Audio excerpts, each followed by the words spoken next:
రావాలి.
అమ్మా మీ ఊరు మీ పేరు మీ కులము ఒక్కసారి మాకు చెప్పండి. అవునా?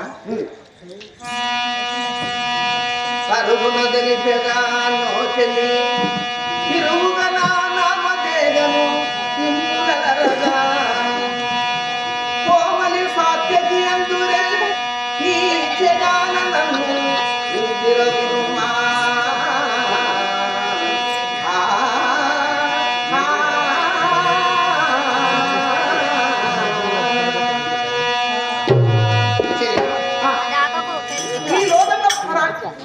ఈ లోదన్న పులి పట్టణాన్ని పరిపాలించే వాడిగా వీరాతి వీరుడు ఉత్తమోత్తములు అనగా బ్రాహ్మణులు. దేవ బ్రాహ్మణుడైన నా భర్త జమున మహారాజ్. నా పేరు సాత్యకి సత్యవతి అంటారు. నీ పేరు సాత్యకి సత్యవతి. అవునండి. నీ భర్త పేరు జమున మహారాజ్. అవును. మీ కులము దేవ బ్రాహ్మణులం. దేవ బ్రాహ్మణులు. అవును.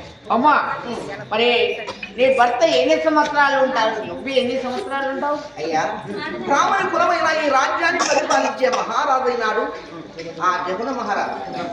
బ్రాహ్మణుడికి జగన మహారాజు అని ఎందుకు పేరు వచ్చిందో నీకు అర్థం కాలేదు కదా? రావు. ఈ కాశీ దగ్గర ఉత్తరాఖండానికి ఆ పరిపాలించే వారము ఒకనాడు సమయవందన ఆ త్రేతాయుగ వందన రేణుకేళ్ళవ జన్మించినాడు. అతని భర్త అయిన జమదగ్ని. ఆ జమదగ్నికి 1000 చేతుల గలవాడు. ఆ కార్తీక విద్యార్థులు వచ్చి ఆ జమదగ్ని అపహరించినాడు. అప్పుడు వరానగర్నాది పుత్రుని, అందులో పుత్రులైన తెలిసినవాడు గొప్పవాడు శ్రీ మహావిష్ణు వంశ పరశురాముడు. ఆ పరశురాముడు నా తండ్రిని నమ్ముతామని పరశురగా ఆ గొడ్డలి చేత పట్టి వెళ్ళి రాముల కులము లేకుండా మరణం చేయాలని నిశ్చయించుకొని 21 సారి దండయాత్ర ఎత్తి ఆ రాములను మరణం చేసినారు.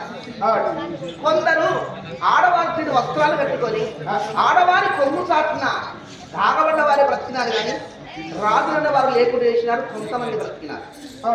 అప్పుడు ఈ లోదండపురాన్ని పరిపాలించే వారు ఎవరు లేక తెలిసిన వాడు, 4 వేదము చదివినవాడు, శాస్త్ర పురాణం చదివినవాడు, పెద్దల్ని గౌరవించేవాడు ఈ బ్రాహ్మణుడే రాజ్యానికి రాజు కావాలని అప్పుడు మా భర్త పైన జగన మహారాజని ఆ కిరీటాన్ని పెట్టి సింహాసనం పైన కూర్చుని పెట్టినాడు.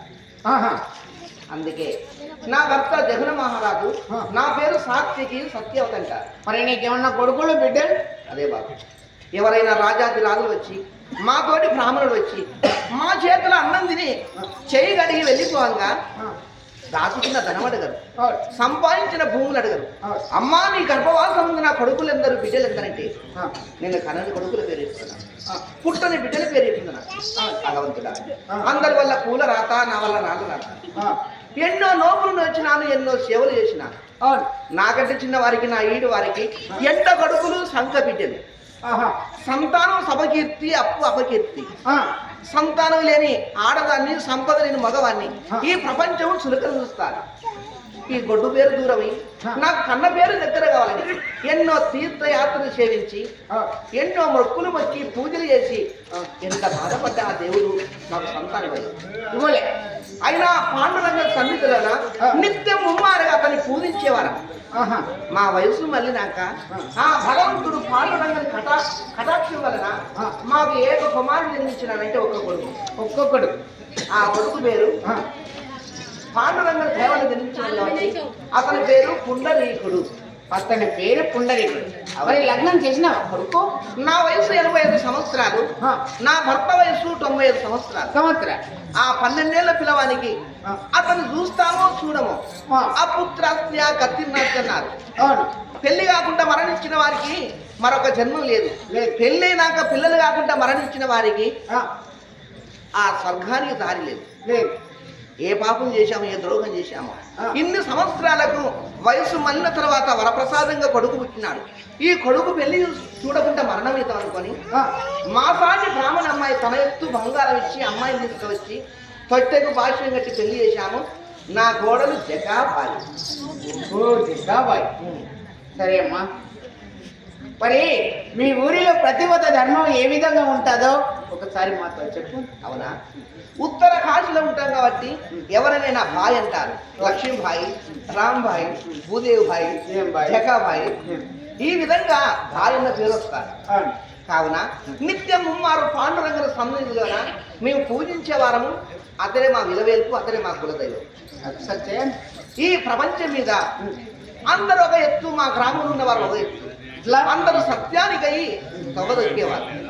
పరాయి ఊరు నుంచి వచ్చి అమ్మా మాకు భూపైతుంది కొన్ని మంచిలు అంటే పాలు పోసే పవిత్రమైన పట్టణము లోదండ పట్టణంలోన ప్రతి ఒక్క ఇంటింటికి గడప గడపకు పాటించే సత్యం ఏంటో తెలుసా? చెప్పండి.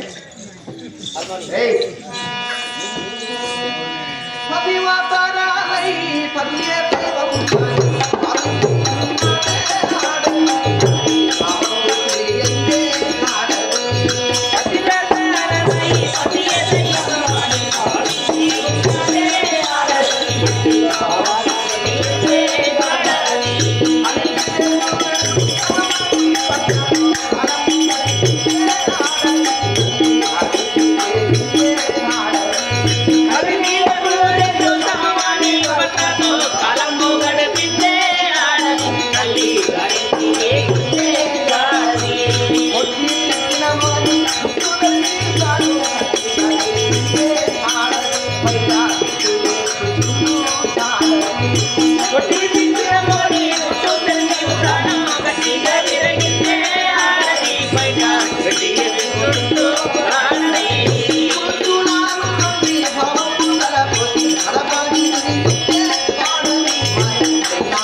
భర్తలే గౌరవించడము ఈ సంప్రదాయము మా ఊరిలో నెలకొన్నారు.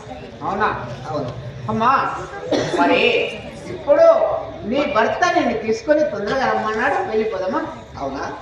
ఇక వెళ్ళిపోతారా?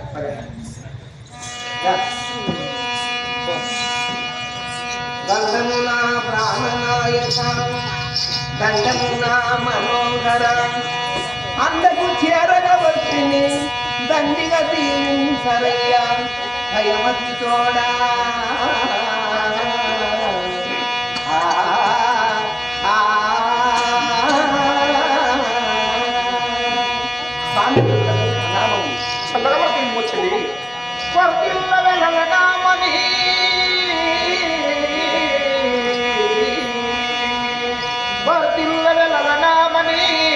వారు జనేత్రి వరదిల్లవ సుందరాణి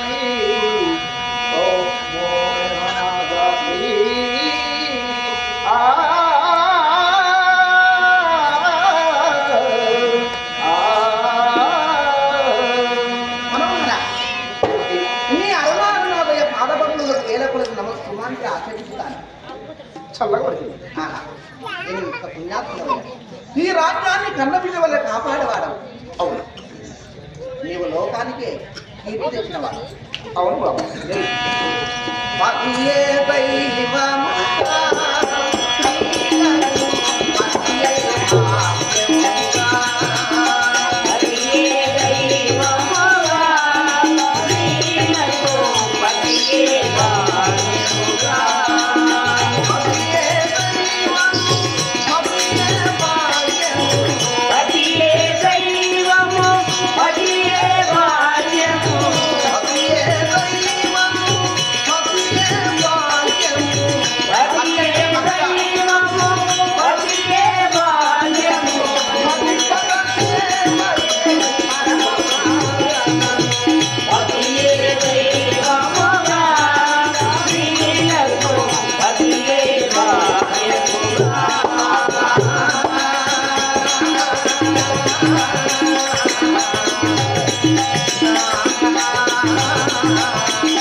పక్షులలో ఎగిరిపోతాయో నా పాపమున్న అపజన్మ పాపం నా పటాపంచులు ఎగిరినాను.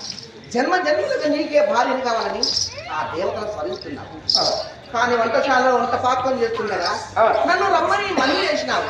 అట్టి కారణార్థం ఏమిటయ్యా?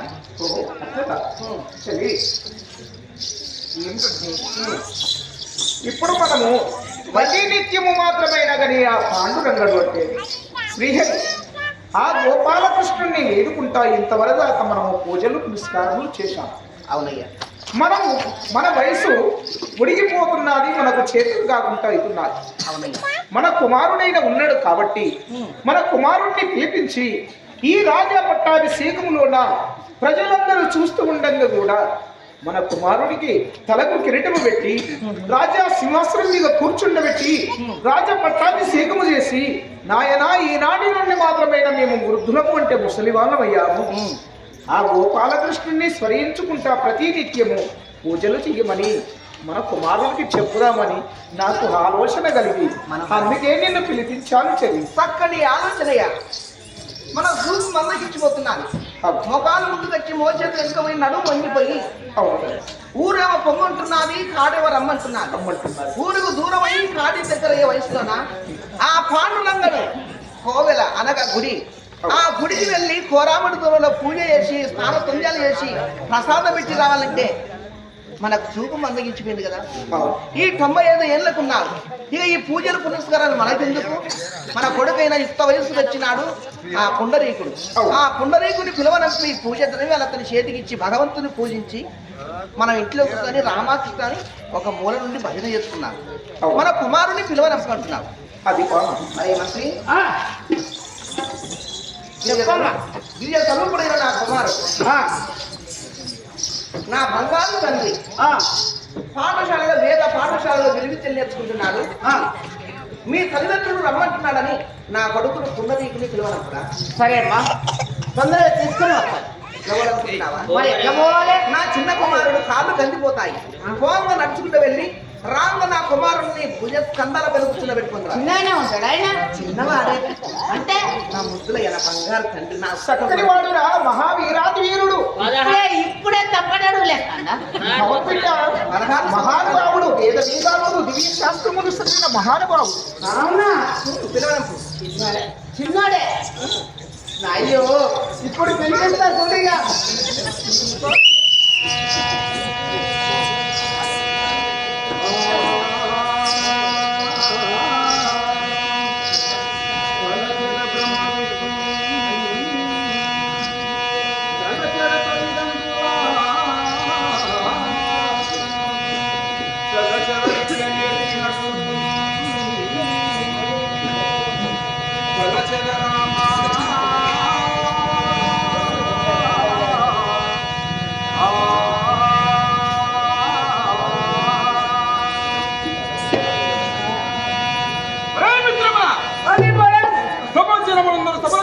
సభయందరూ కొలువు తీరు కూర్చొని ఉన్నవారులేనా? అందరు కూర్చున్నారు, నేను ఒక్కడిని నిలబడను. మరి మన ముదిరాజులు ఇలా కూర్చొని ఉన్నారా? కూర్చున్నారు, వాళ్ళు కుర్చీలు వేసుకుని మన ఆంధ్ర కూర్చున్నారు. పెద్ద మనుషులు, సర్పంచులు, నెంబర్లు, కులము, అమ్మలక్కలు, ఆడబిడ్డలు, మనవలు, మనవరాళ్ళు, మునిమనివలు అందరూ కూర్చొని ఉన్నారా? మనమల్లెక్కలు ఆడలు మాత్రం రాలే.